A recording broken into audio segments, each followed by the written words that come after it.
Welcome to the Let's Talk podcast. My name's Kieran Murphy and I'm from Phase, which is a youth organisation based in Hitchin, all around building young people's wellbeing and resilience.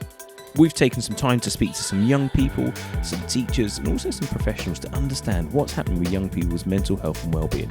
What are the problems, the issues, but also what can we do about it to change the scenario? So, good afternoon, everyone. First of all, I think it'd be great introduce yourself. So my name's Kieran and I work for Phase, and just taking a few moments to spend some time with some three wonderful young people. Well, thank you, Kieran. Well, you're very, very welcome. To get their views, their thoughts, their ideas, their opinions on mental health, mental well-being, what's happening, the good, the bad and the ugly.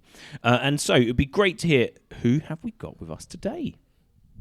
Okay, so I am Ronan. I am a youth health champion and I'm very passionate about helping mental health in young people. Fantastic. And Ronan, what year are you in at the moment? I am currently in year 12, about the end of it. Got exams coming up, and then I'll be going on to year 13, hopefully. Fantastic. And what are you studying?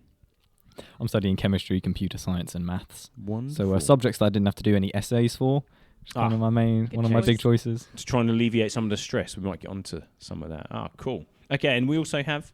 I'm Rio. I'm Ronan's right-hand man, and Ronan's my right-hand man. I am also a youth health champion, and because I'm very passionate about mainly men's mental health, because I don't think that gets enough attention these days. No, very true. So yeah, the subjects I do are drama, sociology, and economics. And then finally... So I'm Charlotte, I'm in year 13 and I'm not a health champion, but I'm just here, I guess, to give sort of a normal student's perspective on mental health, and I study English, history and Spanish. And Charlotte, you're interesting because you're about to leave, aren't you? You're about to go into the great wide world of university. Yeah, it's really sad, and also it's quite significant, this topic, especially for me, because I have my exams in about 3 weeks. So good luck with that one. Yeah, exciting times. Yeah. So we've gathered you now at one of the most pressured times of your teenage lives. Yep. This isn't stressing us out at all. No, well, guys, it'll be fantastic. We're going to have a bit of a chat. We've got some time. And so, first of all, probably a great place to start is, why come today? Why even come and have this conversation? Why do you think this is important? Well, probably the first answer is we were invited to, and I'm very glad we were invited to. And I think the reason why I accepted is because mental health is important to me and Ronan, and I'm sure it's important to Charlotte too. It's something that personally I'm very passionate about because it doesn't get as much recognition as it deserves. Okay, so how do you mean? Like, what recognition do you think it does get? Say if my friend recently, they fainted and they went to A&E because of low blood pressure, and then they emailed the teacher, I wasn't able to get my work done. And they were like, okay, fine, that because I was in A&E, and that was fine, just get it done when you can. But then say one of my friends, they had a panic attack because of their anxiety. If they said I wasn't able to do my work because of my panic attack, they said, well, that's probably not a good enough excuse, something like that. It's unbalanced. Yeah. Physical and health and mental health are seen as two different things, whether they should be seen as quite similar. Wow, yeah, so you're saying that disparity between the two of them. Yeah. It's two very different things. I'd agree, and often as well they go hand in hand, but I think that mental health is as important as physical health, if not more important. I do agree with you there. And why do you reckon it's more important? What is it about it makes that, obviously we hear so much about, getting exercise, getting sleep, eating right. So why do you think mental health is more, possibly more important than our physical health? Well, it definitely has so many implications for like everyday life, sort of how you behave, how you feel, and especially for young people, I think that's really important because obviously we go through quite a few hormonal changes, especially as teenagers, and I think having a good mental health is really, really important, especially at our age, but at any age. Yeah, can be. I'd agree that it's more important because mental health isn't actually something you can physically see. So physical health is quite easy to pick up when it's slipping, when something wrong's happening. Mm-hmm. But if someone's got a mental health issue, they can hide it very easily and it can be just kind of lost in everything else. Yeah. Mental health is kind of overarching, can affect your physical health, and just kind of in every aspect of your life is a very important part of it.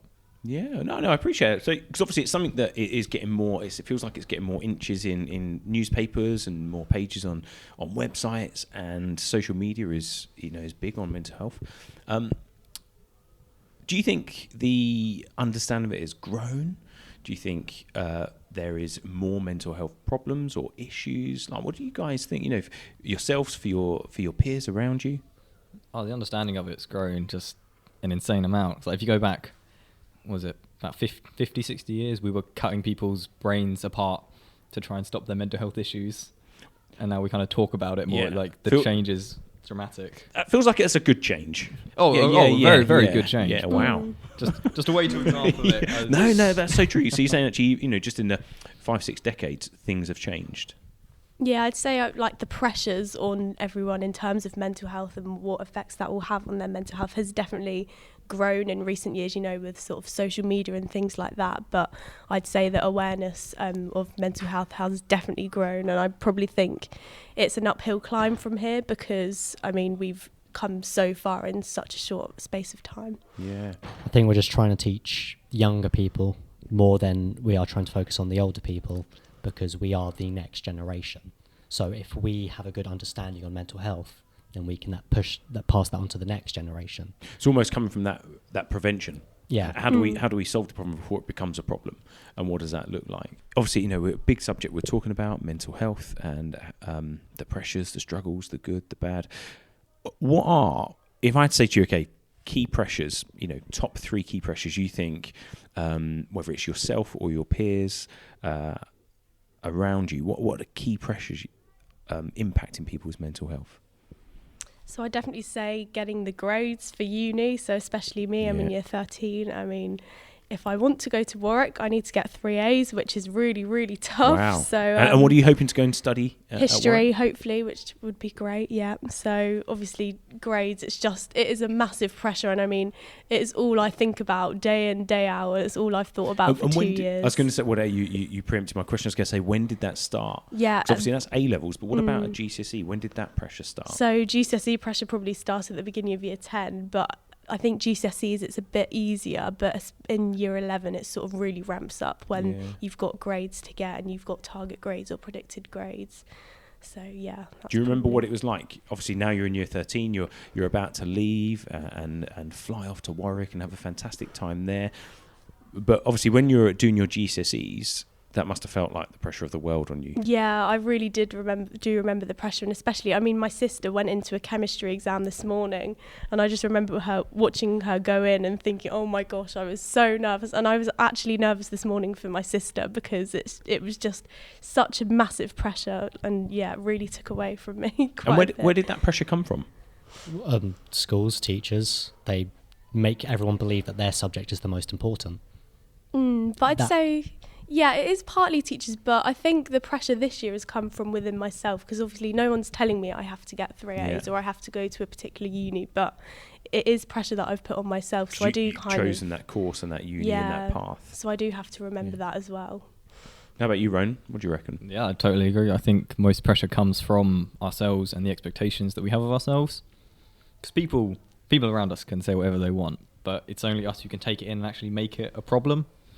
So I always got really stressed about exams because people had really high expectations of me. So I was scared of letting them down. And so the emotions within me actually were what built up the pressure. So actually part of it was, like you said, those expectations of those around you then created and built up that pressure.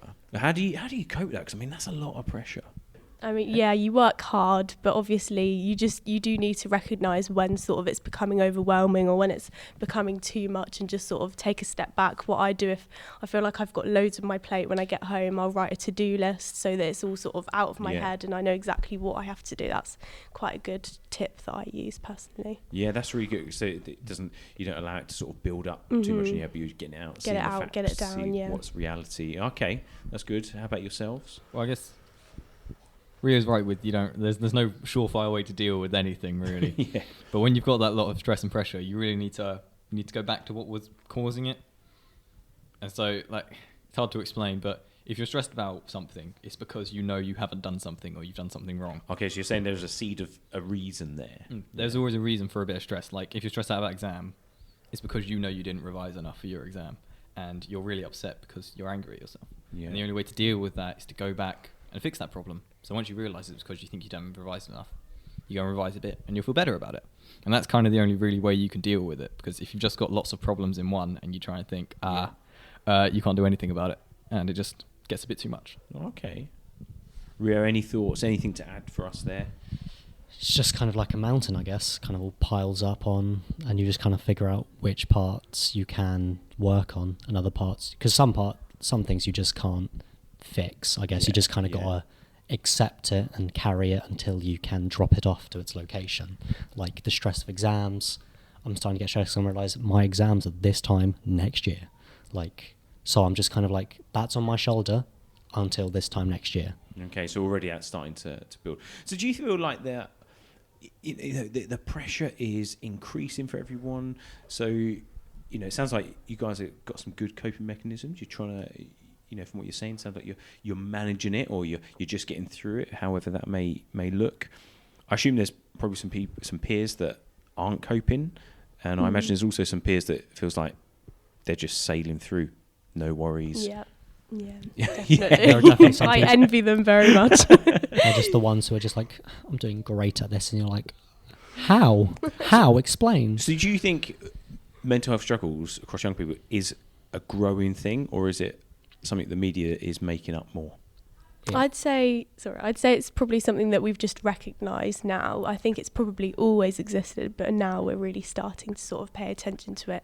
And especially at our school, the Priory, like, we really do champion mental health, and we sort of celebrate Mental Health Week religiously and things like that. So I think that's really important for young people. We're not perfect at it, but we are Yeah. more we're better than other schools, I guess. Not trying to brag, but we have Mrs. Southall, our teacher. Yeah. Which we're she's going to hear from taken- later. Yeah. She's the one who got me and Ronan really into it. She's the one who brought us onto the course that we did.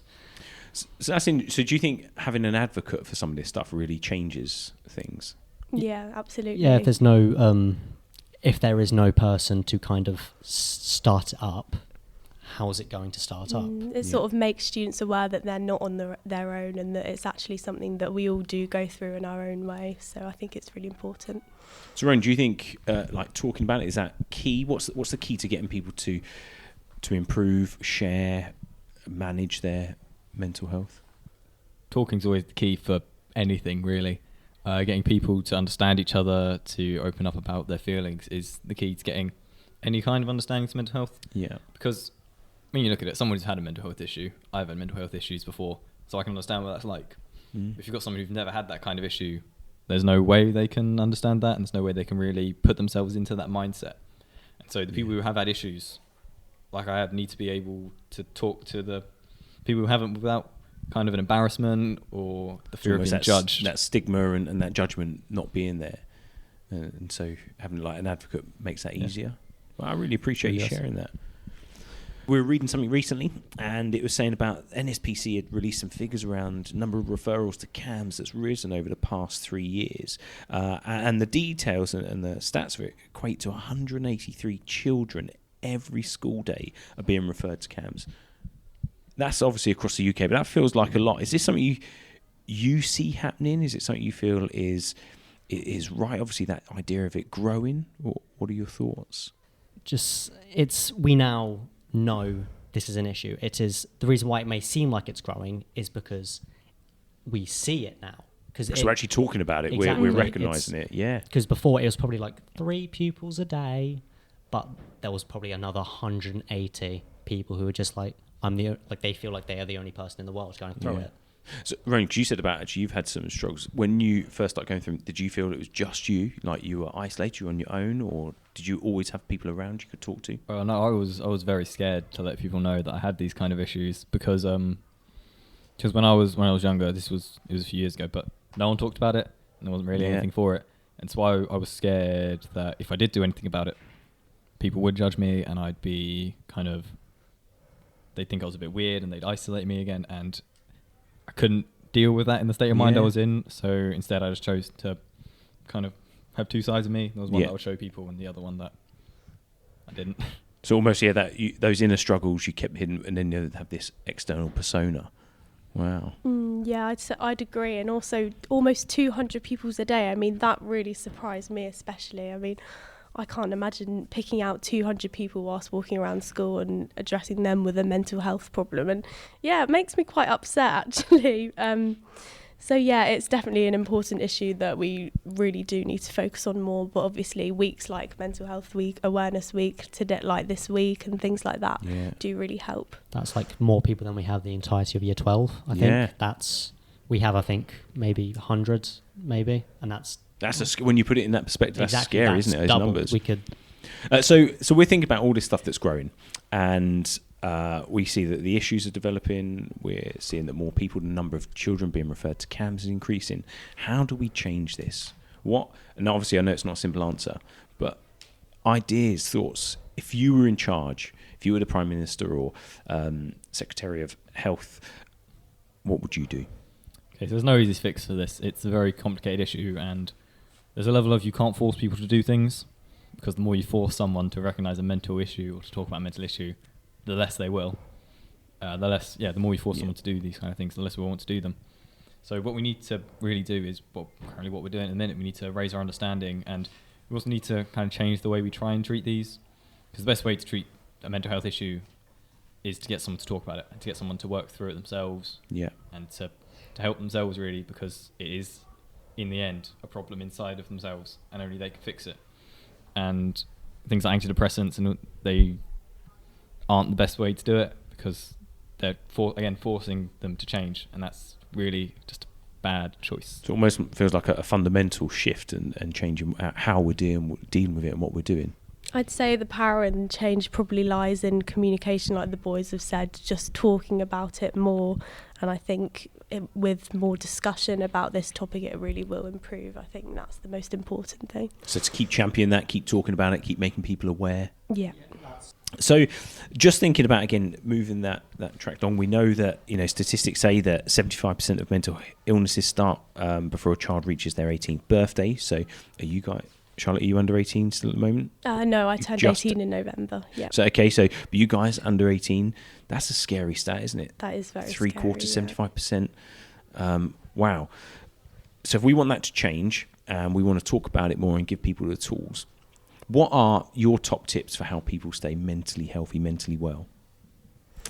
I'd say to schools and sort of teachers that they need to give mental health more recognition. So maybe even teach it as part of a science, because it is a science at the end of the day. Interesting thoughts. Yeah. Sort of maybe implement it into the curriculum somehow. I think that might be a great way of sort of addressing the issue more, perhaps. That's interesting, because that would maybe see the improvement across all schools. We're saying, here you've got a great advocate in Mrs. Southall. Mm-hmm. If other schools don't have that, maybe there's not as much awareness. But if it was in the curriculum, it should we were start marking in it schools, if we were examining it. Ronan, what do you reckon? What's your thoughts on this? I'm gonna give a nice little quote that one of our teachers said. Rio knows him, but he said, "If you can't talk about the small things, you'll never be able to talk about the big things." Wow. And I think Can we have that once more? That is good. If you can't talk about the small things, you can never talk about the big things. Shout out to Adam Laycock out there. You're the man. I think that's an amazing quote. And what we really need to be doing is just getting young children to be able to talk about their emotions. And again, I'm going to react mainly young boys, because me and Rio, we have both admitted that when we're in primary school, if a boy falls over and gets hurt, he's crying a bit, he'll be told just to get over it. Yeah. And he won't have the opportunity. Man up lie. Yeah, he's got the man up, and that sucks. Man up is terrible, and it puts a pressure on men to never talk about their feelings. And once you've reached that level where you can't even go up to your girlfriend or your wife and say, I was feeling a bit sad today, you'll never be able to go up to them and say, I had suicidal thoughts today. Yeah.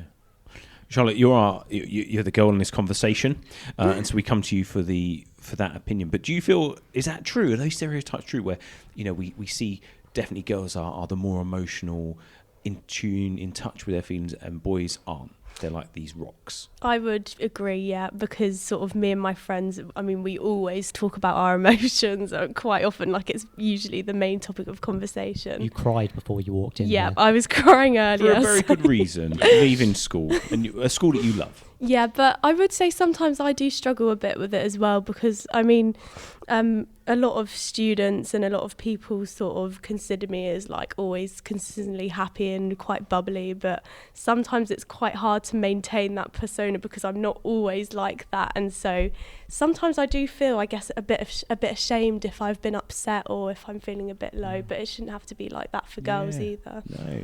Anything else you think is really important for people to take on board, young or old, to watch out and look after their mental health. I know you hear this a lot. People hear this a lot, and they hear it all the time. They're just like, I know this. Just kind of remember you're not alone, because people tend to forget that, I guess, because you can be in a room full of people, yet you can still feel alone. Yeah. There's a difference between feeling alone and being lonely. You can be lonely because you have no one around you, but you can feel alone because you feel like you have no one around you that you can talk to. Even though you might. So again, come back to that. You can't talk about the small things. Never be able to talk about the big things. I'd say as well, mental health, often people consider it as sort of like a consistent happiness and that you have to be happy all the time. But as I said, you know, the low points are important as well, and everyone has them. And I think you should embrace them and sort of recognise that it's about balance, and it's about sort of understanding that you can be happy sometimes, but you can also be sad sometimes, and that's okay. And in fact, that probably makes the happier times even better. So yeah, it's like, you know, I love that film Inside Out, where you see the fact that you need that sadness to have the joy. You need those tough times to recognise how good the happy times are. Exactly. And I'd say as well, although we're talking mainly about, you know, young people, I think we should consider that teachers as well, and parents and older people as well, do go through mental health problems and do suffer as well. So I think it's sort of about recognition and, you know, sympathy both ways, not just teachers looking out for students, but also students looking out for teachers and the older people.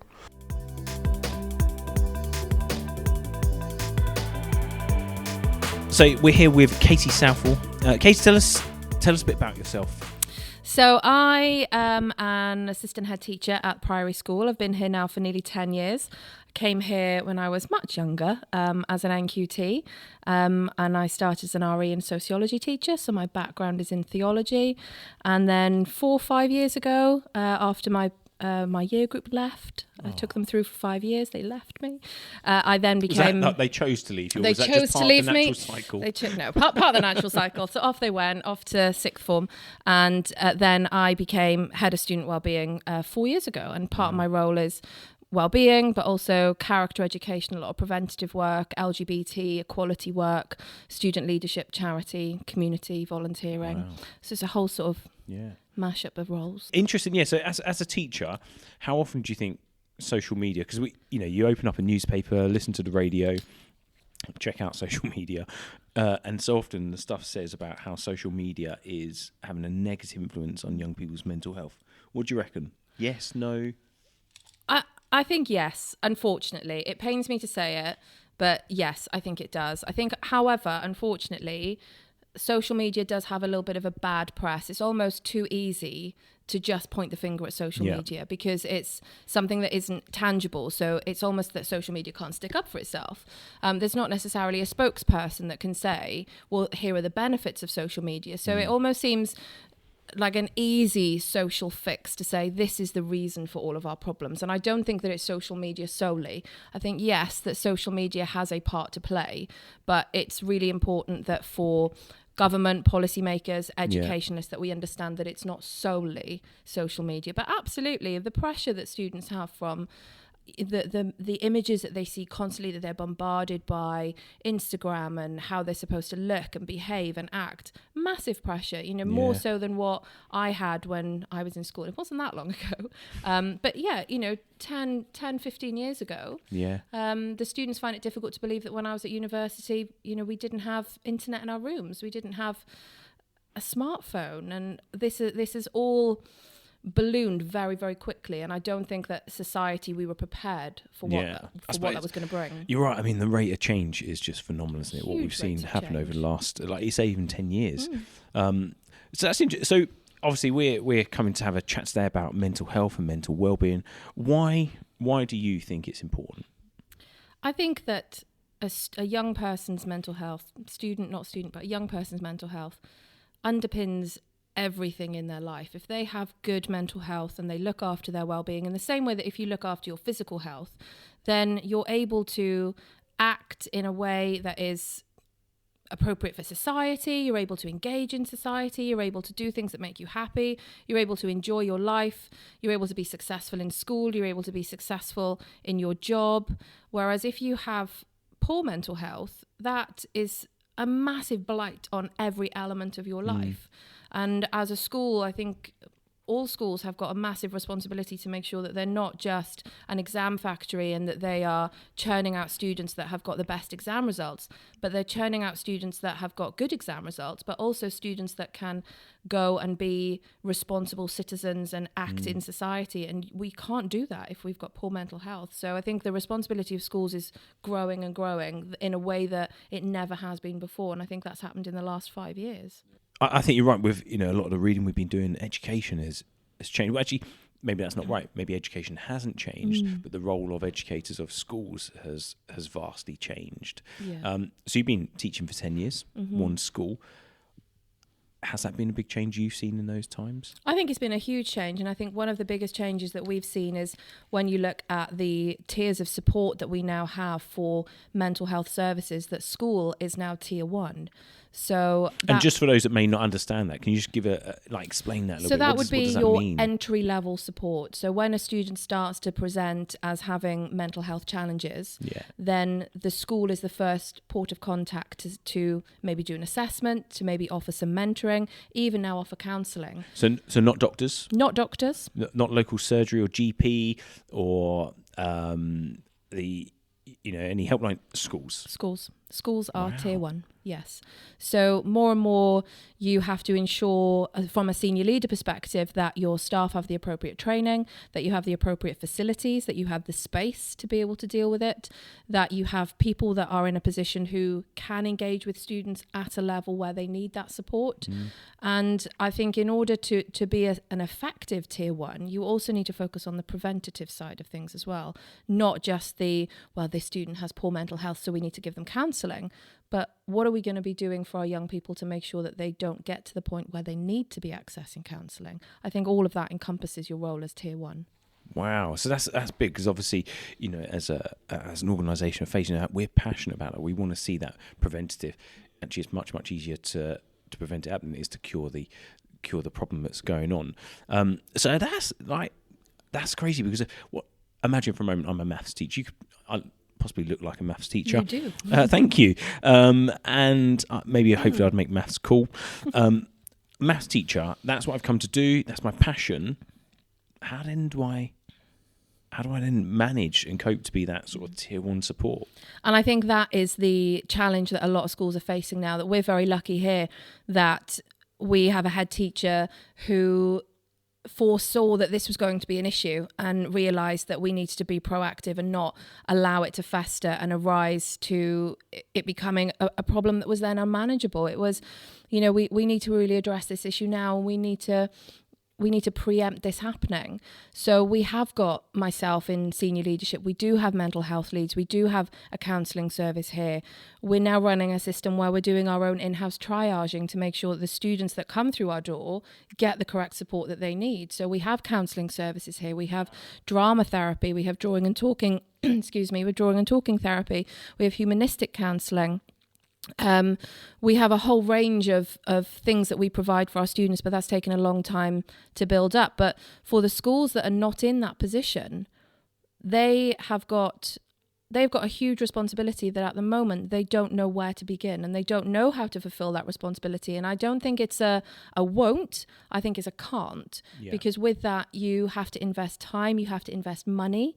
And neither of those things school have got a lot of at the moment. Yeah. And space as well. And space, yes. There's, you talk about all the different things that are happening. I spend a lot of time in schools, and space is at a premium. Space is at a massive premium. And I think with schools now are taking more and more students on, that they're taking more students on, but they're not having the space to grow in terms of their physical space in the school. So the spaces then all of a sudden seem to be becoming a lot smaller. Yeah. And we're very lucky that we have a wellbeing space here, but even that we've just done an extension on it, because once you have that space, it's very easy to fill it. It's like a house. You move house, you buy a bigger house, you fill it. Wow. So it sounds like, I think it's fair to say this is a growing problem. Yeah, it's definitely growing. We're seeing a growing problem. So how about a slight change of track? Do you think as the problem's growing, our understanding is growing and our awareness of it is growing? How do you see that? I think that we've almost been forced to grow in our understanding and in our awareness.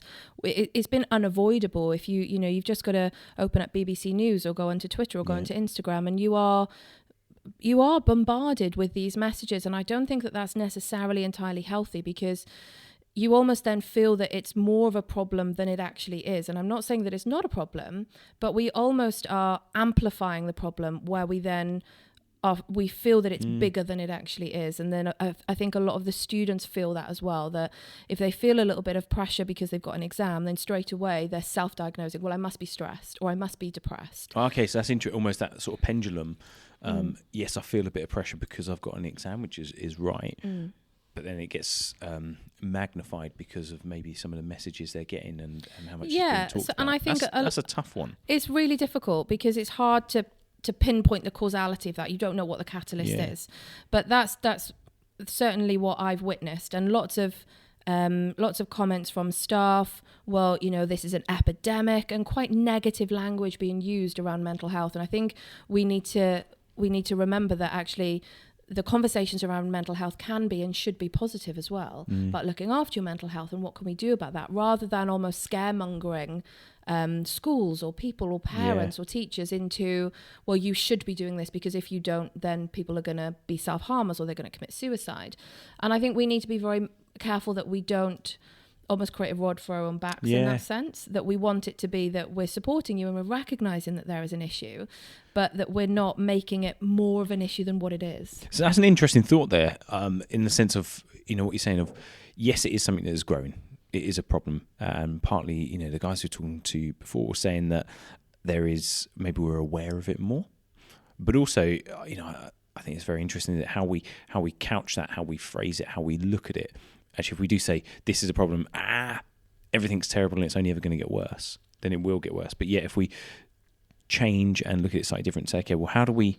Yes, we're aware we need to think about it and do something about it, but we've got to be more positive. We've got to have that preventative look. That's again, think about you guys as tier one. How do you do that? I think that a lot of it is about creating the time and the space to have those conversations. So we have celebration weeks around mental health, and it's not all doom and gloom, because everyone has mental health. And it's about taking away the negative stigma around the term mental health, that almost mental health is this last taboo in society. Well, we need to move away from that. We need to change that mental health isn't this taboo subject, because in the same way that everyone has physical health, everybody has mental health. And I was listening to something on the radio the other day with an interview with a young girl, primary school children, about their attitudes to mental health, and saying how, we need to cascade a lot of this work down into our primaries. And I thought it was really intuitive that a 6-year-old girl said, I didn't realise that you could have a poorly head. I only thought that you could have a poorly body. Oh my! Wow! And for a 6-year-old girl to then say, "Oh, I understand it now." That it is that simple. That everybody, it can affect anyone. And I'm sure there are loads of statistics on how mental health can and does affect people at any point in their life. It doesn't discriminate in that sense. No. Mental health doesn't discriminate. It can and does affect everyone. For sure. And, we're aware of the stats, we're both aware of those stats, that 75% of mental illnesses, as the stat says, occur or start before a child is 18. And that's scary. What a vivid picture, that 6-year-old saying, I didn't know I could have a poorly head.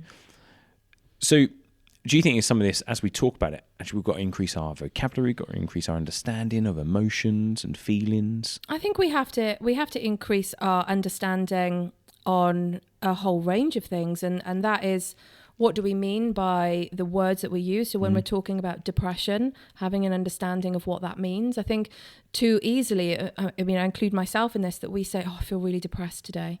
And realising that depression and stress are symptoms that are clinically diagnosed. There are people that live their life with depression and live their life with stress, and they're massively debilitating. And just because you wake up one morning and it's raining and you've got a horrible day in work doesn't mean that you're depressed.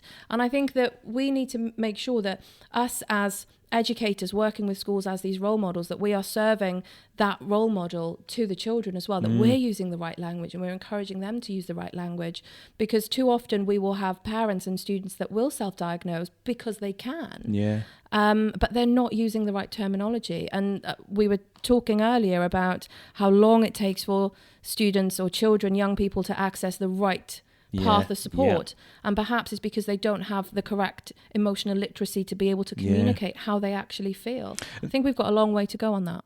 We're also seeing, as you know, a recent statistic come out, NSPCC had got some Freedom of Information statistics from NHS, that basically the rise of children being referred to CAMHS equates to 183 children every school day. That's a lot. That's frightening, isn't it? It is pretty... I mean, that is a frightening statistic when you think what turmoil that child has been in to get to the point where they need to go to CAMHS, what preventative work has been done. They've presumably been to GPs in the build up to that. How long has it taken for them to get to a point where they need that CAMHS referral? That's quite sad. That is really shocking. But do you, as a secondary school teacher, are you seeing a rise, like as they come in, those year sevens, and I see lots of them with a blazer that they'll one day hopefully grow into, carrying a small house on their back. When they're coming like up, turtles, don't they? They do, and they all have to lean forward slightly because they're not balanced enough. Over.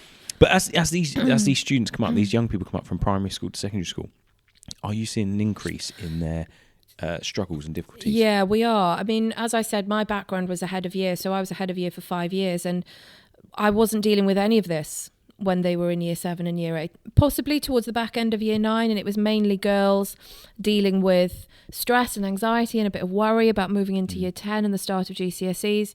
But now we're absolutely seeing more and more students joining us in year 7 when we go and do our visits, and we go and see our primary schools and meet the teachers.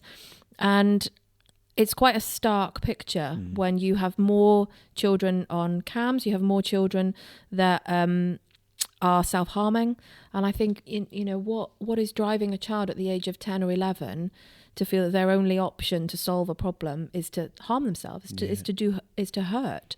And that's incredibly worrying. And I think that the primary schools are maybe not as far along as the secondary schools are because they haven't had to be. And all of a sudden, this is a problem that is arising more and more in primary schools, that perhaps when we talk about mental health, we think about the 14, 15-year-olds. We don't really think about the 4, 5, 6, 7, 8-year-olds. And almost where, because, again, so much of the stuff that you and I end up reading and deal with is with those older ones, where it has become a prominent, very often visual manifestation of it.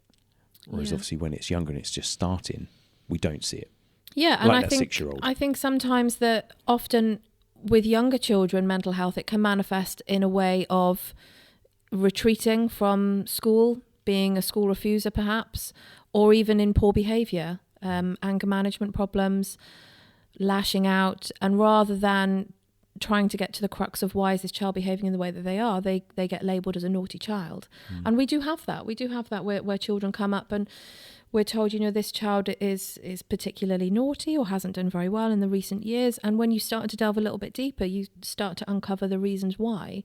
And we talk a lot about funding and money and how are we going to fund this and how are the government going to fund this move as well. And I don't hear a lot of the government talking about primary schools. It seems to be mainly in secondary schools.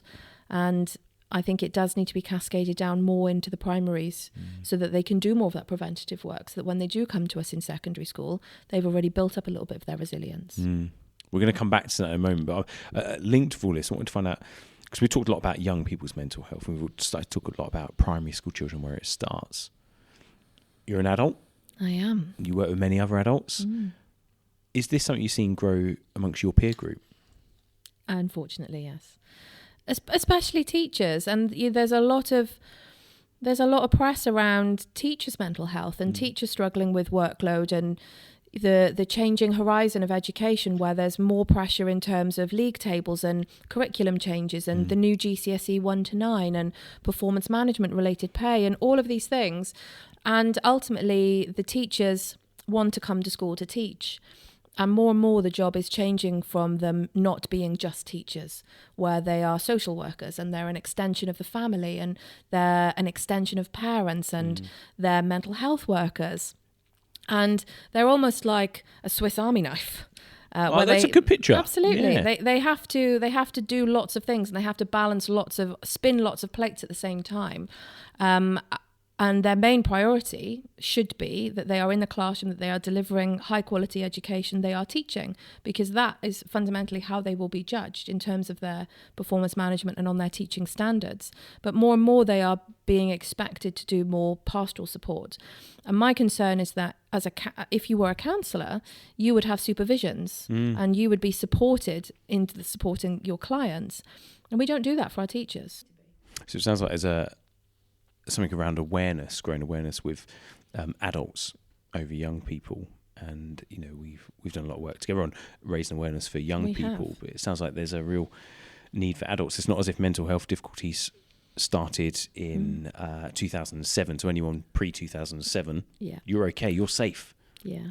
It's all of us. And I think that for a lot of the staff that we have, certainly staff of maybe an older generation, they've never, ever talked about these things because it wasn't a thing. It wasn't a thing when they were in school. And for them, it's them finding their place where they feel comfortable to talk about these things and giving them the ability and, again, the space and the time to talk and reflect on some of these things. Because for a lot of our older members of staff, they've never even considered their own mental health, let alone, are you at a capacity? Do you need support? Do you want to ask for help? Because for them, their generation, it was if you had poor mental health or you needed to ask for help, it was a sign of weakness. And I think, thank God, we've moved on a long way from that now in terms of societal attitudes. But it's about those members of staff feeling that they are in a safe space where they can say, I'm not having a great day, I don't feel great. And there was a recent statistic, which was quite a sad statistic, that said that 85% of people, if they were having a bad mental health day and they couldn't go to work, they would lie and they would say that it was for a physical health reason. I've got a cold, I've got a sore throat, I've got a headache, rather than admitting that they have poor mental health. So I think for our adults in society, we've still got a lot of work to do. So, Katie, you let's just say you finish at the end of this year at the Priory, and then suddenly you're made Minister of Education. Wow. Yeah, a little step up. That's a small one, yeah. Or some may see it as a sidestep. What would you do? I think that you have to start with funding.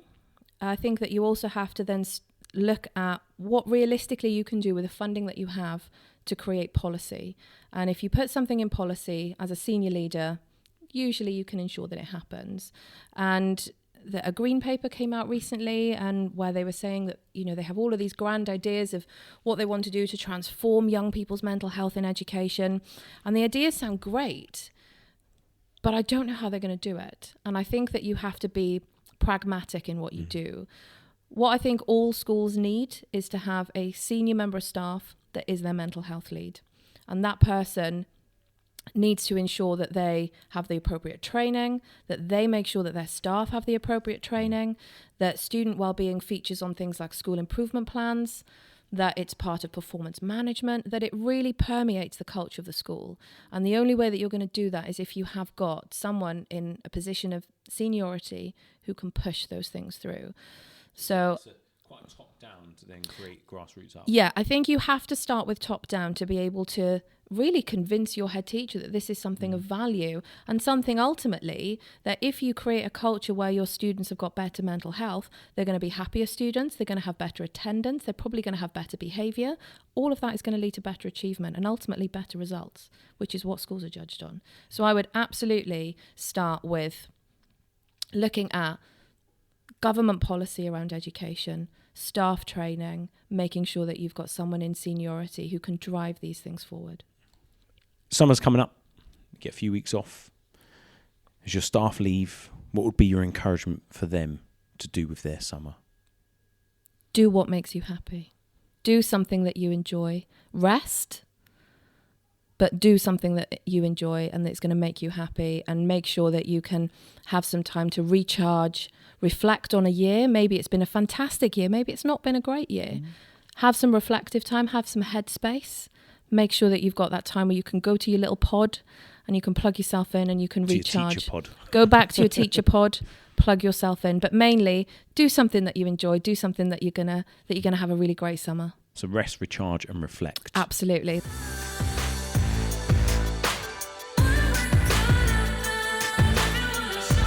Well, thank you very much, Kate, for giving us some time. A busy lady trying to obviously balancing so many different things. So, Kate, why don't you tell us a little bit about yourself?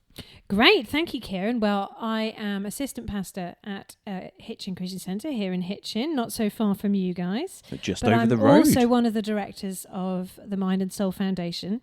So we are a national organisation all about getting the church to engage with issues of mental and emotional health. So we're really passionate about everything to do with that whole topic. So both from emotional illness when people are struggling, but also really keen to get people talking about things we can do to get the best out of our brains and our minds, to stay really well, and also to reach our true potential, because the more mentally and emotionally healthy we are, the more we can do, the more we can get out of life. Fantastic. And so I mean, two very interesting jobs. Is that what you've always done? No, so my background is I started out as a medic, trained as a medical student, and then retrained as a psychologist. So I have a PhD in psychology and a special interest in emotional disorders from a clinical perspective. Okay, well, we've had some really good, interesting conversations with some young people talking around mental health, mental well-being. What does it look like? What is it? Why is it so much in the media, and why does it feel so much under attack? We've also been talking to a teacher from a local secondary school, trying to find out actually what's the role of school, and understanding the vastness of what they've got to do, and also seeing within that the fact that this isn't just a young people's problem. This isn't just anybody below the age of 22. This is all of us. And so we've started to understand that this is a big problem, epidemic almost. Some might say, and as some of the bits that come out of the media. Now, what do we do? What do we do, Kate? In your wisdom, your opinions, tell us a bit about your thoughts on the situation. Maybe what's impacting it, but also how do we begin to improve it, prevent it, change it? Yeah, it's interesting, isn't it? Because we're on a real journey as a culture in how we understand mental and emotional health, how important that is, how we talk about it, how we learn about it, the understanding we have of it, the role that sort of preserving and maintaining emotional mental health has. And I think we're at where we are because of that journey that we've been on. So we're in a place where we are talking loads more about it. We've become aware that it's much more of a challenge, and that has brought its own difficulties as part of that process. We're also at an interesting time there are some other cultural things going on, which a lot of people would say have been very relevant for mental and emotional health, particularly for young people. So things like the internet, social media. It's very interesting if you look at the rates of certain emotional mental health challenges and problems, even clinically for young people, that the generation who are the first ones who've grown up with social media are the same generation where we're seeing really strong concerns raised about just the high rates of things like anxiety, self-harm, depression, things like that we're seeing. And many people would link the two, that there's something about the culture, the environment that today's young people are growing up in, which means that they're more likely to struggle. So almost those new frontiers. Yeah. At the same time, there's some people who would say, is there something about that generation of young people that unwittingly, because of the things that some of us are doing as parents, as adults, as those overseeing them, that we've created a generation of young people who just don't have the skills and the resilience to deal with normal life challenges? So that's the question, isn't it? Which is it? Is it that they're a snowflake generation? My daughter really hates that phrase. She would passionately tell you why they are not a snowflake generation, and that's insulting.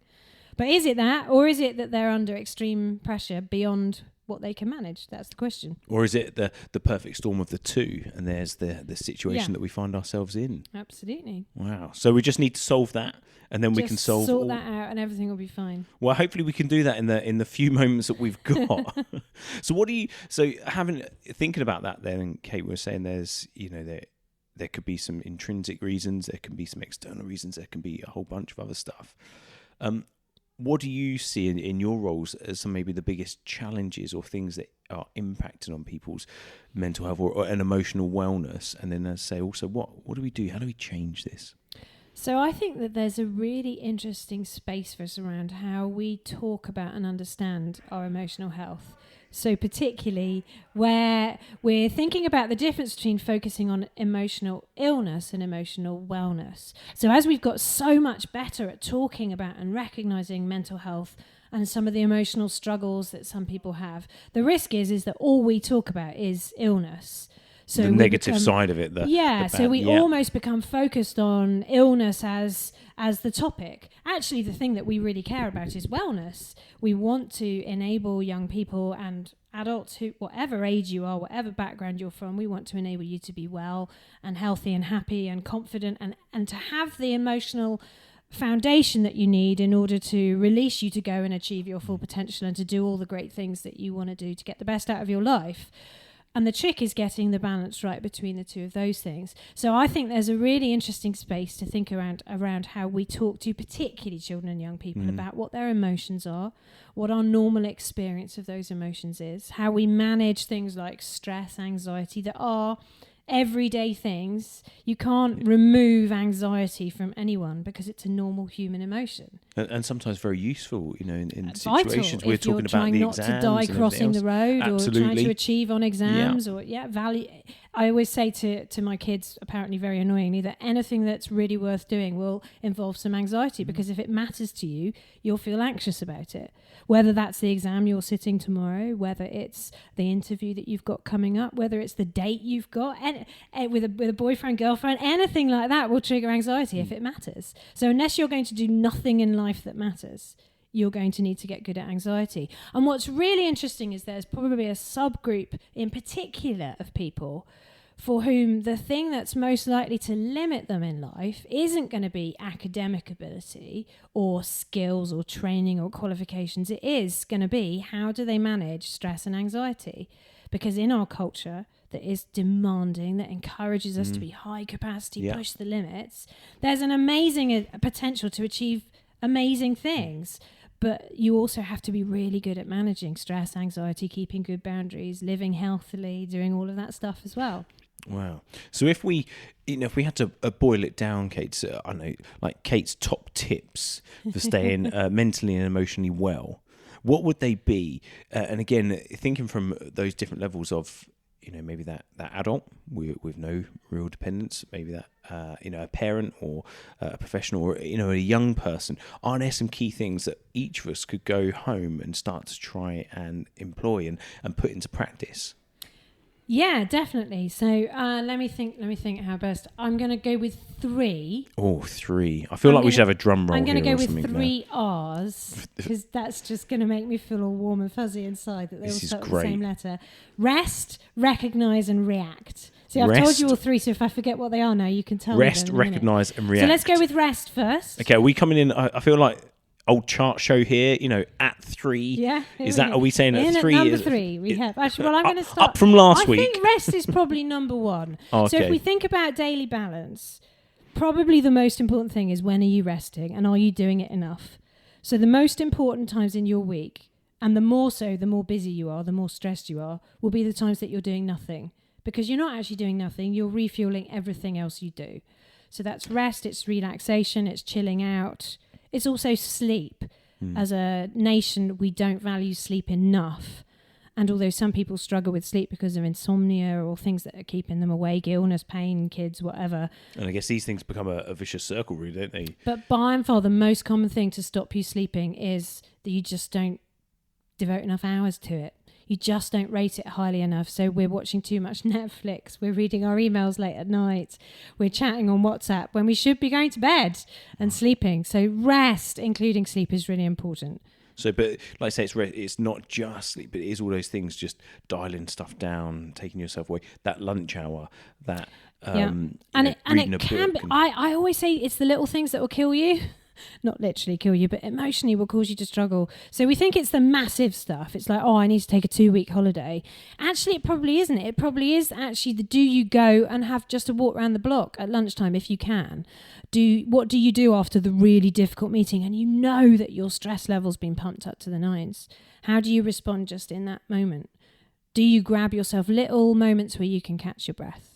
So rest is our number one. So number 2 I said was recognize. So this is about our relationship that we have with our own emotions. Because the biggest risk with emotions is that we don't recognize them soon enough. And particularly if our experiences of them have been painful, that they've been overwhelming at times, that they've been difficult, we don't know how to deal with them. Maybe we've been taught that they're not really appropriate. Some families are not very expressive with emotions. Some personalities are less comfortable. I'm not a very expressive person generally emotionally. Some people are out there with every emotion. I'm not so much like that.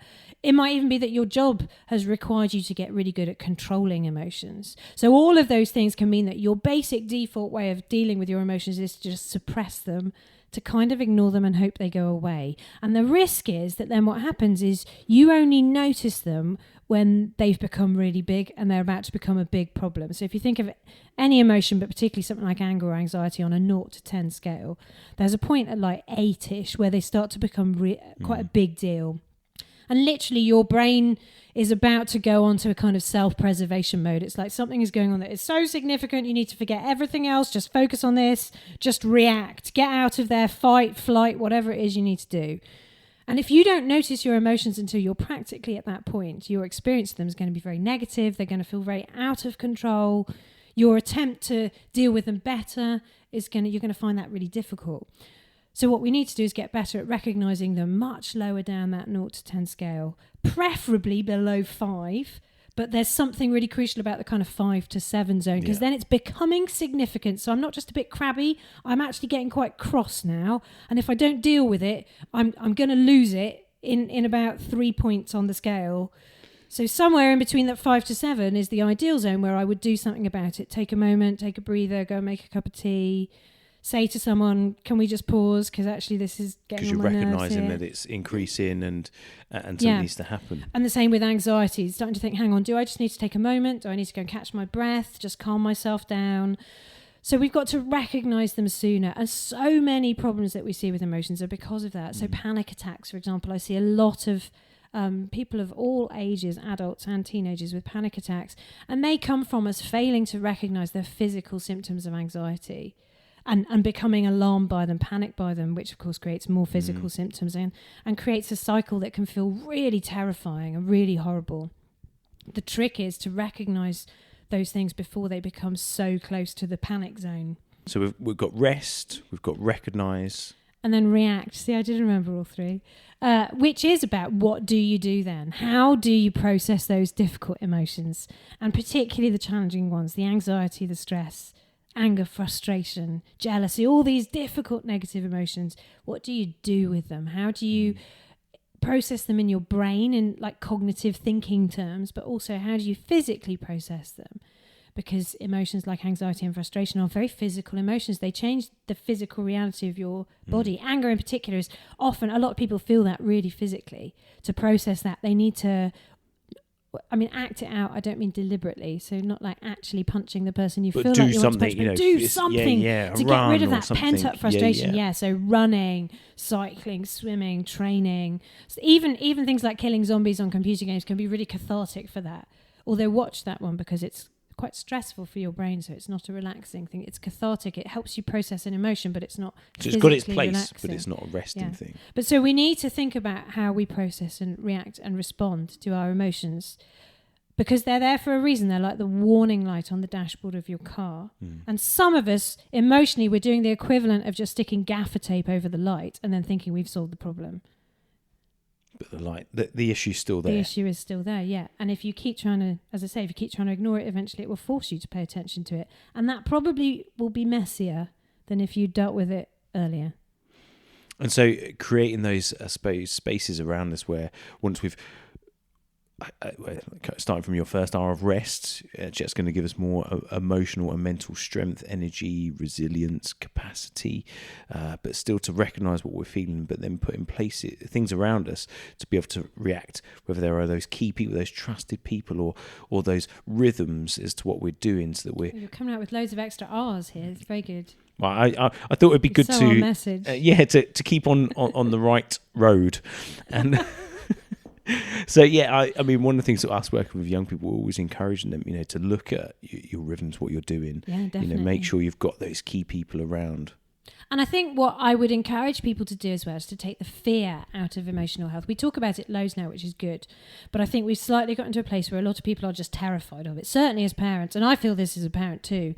And I have a sort of clinical expertise in this, but your kid comes home and says that they're feeling sad and you think, oh my goodness, phone the psychiatrist, this is it, this is going to be the beginning of a journey of therapy and trauma. And actually we all have rough days. It's normal to feel sad sometimes, it's normal to feel anxious, it's normal to feel angry, and most emotional health situations are made worse if we are panicked by them, is if we're scared of that feeling, if we're scared of what it makes us think, if we're scared of the impact it's having on us.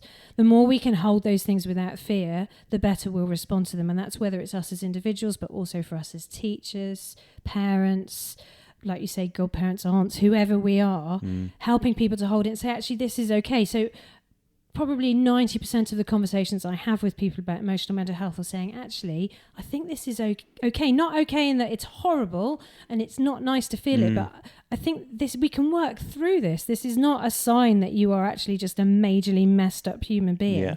I think you are just a human being like me, like you, Kieran. We are all humans. We have emotions that are sometimes problematic, and that's okay. We need to not panic and work through them. Okay, that is great. I'm going to take away those 3 R's: rest, recognise, and react. And I think it's important that as people listen to this, whether they be young people or parents or whatever, simple things that we can do to begin to change this and see things improve. Yes, and our goal isn't to become somehow superhuman with no emotions. All those people you look up to, the great teachers, leaders, the people you admire, they will all have low moments, challenging moments, difficult emotions too. It's about how you respond to them, what you do with them. That's what matters. If you've been affected by anything in this podcast, you can contact organisations such as Childline and the Samaritans, who are fantastic at helping people. Also, if you'd like to get in contact with Phase about anything that we've been talking about, please do by using any of our social media handles or email. You can check out the Phase website, which is www.phase-hitchin.org. You can subscribe to our blog at blog.phase-hitchin.org. You can also check out our Let's Talk videos via our YouTube channel, which is youtube.com/phase-hitchin. Thanks very much for listening to the Let's Talk podcast. Do like, subscribe, and share this, and look out for future episodes.